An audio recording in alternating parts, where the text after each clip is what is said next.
konsep pendampingan pada pranikah, kepada ibu hamil, dan kepada pasca persalinan sampai di bawah 2 tahun ini sangat berbeda dan harus kita jelaskan dengan teliti agar orang lain kemudian mengerti yang kita maksudkan dan tidak campur aduk. Yang pertama, pendampingan calon pengantin. Konsep yang dikembangkan oleh BKKBN itu menilai status gizi calon pasangan usia subur 3 bulan sebelum menikah, sehingga dia akan terkoreksi sebelum nanti masuk masa pernikahan dan bulan madu. Ini dilatar belakangi oleh banyaknya remaja calon-calon pasangan usia subur yang status gizinya bisa undernutrition atau ada yang sebagian anemia, yang kalau tidak dicegah akan menghasilkan kehamilan stunting. Mencegah sejak 3 bulan bagi calon-calon pengantin ini penting sekali karena angkanya sangat mempengaruhi secara signifikan untuk keseluruhan stunting dan keseluruhan kelahiran.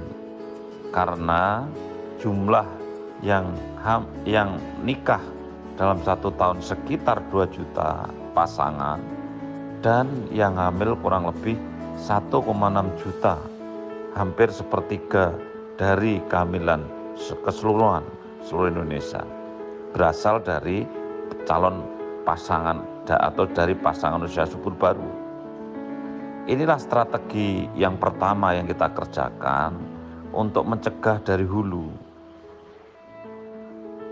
Secara teknis, pendampingan terhadap calon pasangan usia subur ini tidak perlu lama dan tidak rumit, karena hanya mengembangkan aplikasi yang dipakai untuk mendaftar mereka yang ingin nikah itu, tetapi di dalam aplikasi itu memasukkan ukuran-ukuran status nutrisi seperti tinggi badan, berat badan, HB, ya, tentu usia jelas.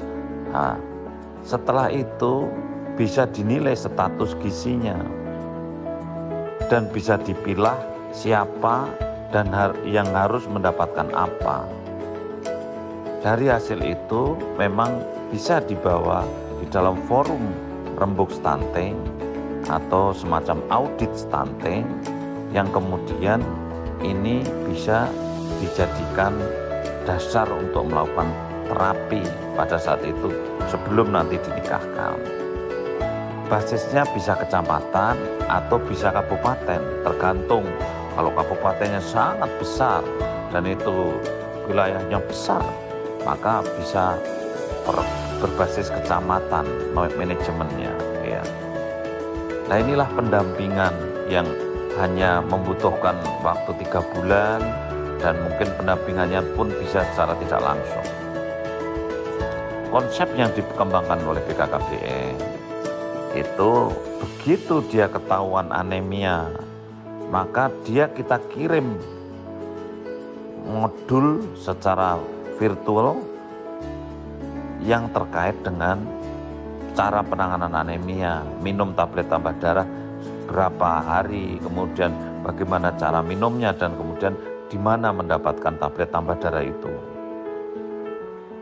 Kemudian penilaian dilakukan setelah melakukan minum tablet tambah darah itu menjelang nikah. Ini tidak menghambat orang menikah, tetapi memang menjadi syarat kalau mau nikah mesti menyerahkan ini dulu lewat secara virtual. Tapi kalau tidak memenuhi syarat, misalkan anemia, kita tidak akan melarang untuk menikah. Tetapi kita menyarankan kalau memang tetap anemia, tetap undernutrition, mungkin bisa KB dulu, pakai pil saja yang ringan atau pakai kondom, gitu, supaya fertilitasnya tetap baik. Dari sini kita akan kaya, data orang yang mau nikah akan masuk semua tentang HB-nya, tentang status nutrisinya, ya, body mass index-nya dan seterusnya.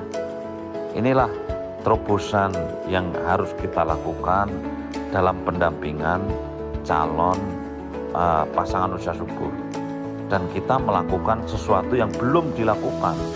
Sekali lagi, kita melakukan sesuatu yang belum dilakukan karena kita ingin ada terobosan, inovasi, dan penurunan stunting secara signifikan menjadi 14%. Kalau seandainya kita tidak melakukan hal baru, business as usual, saya yakin tidak akan ada perubahan. Dan kalau BKKBN tidak diperkenankan melakukan hal yang baru, maka tidak ada gunanya BKKBN ditunjuk menjadi ketua percepatan dan tidak melakukan hal baru. Itulah pentingnya kita perjuangkan pendampingan pranikah. Mohon untuk kemudian direnungkan, kemudian dicari cara agar ini menjadi lebih inovatif, menjadi lebih mudah dipahami oleh orang lain dan bisa dilaksanakan dengan baik.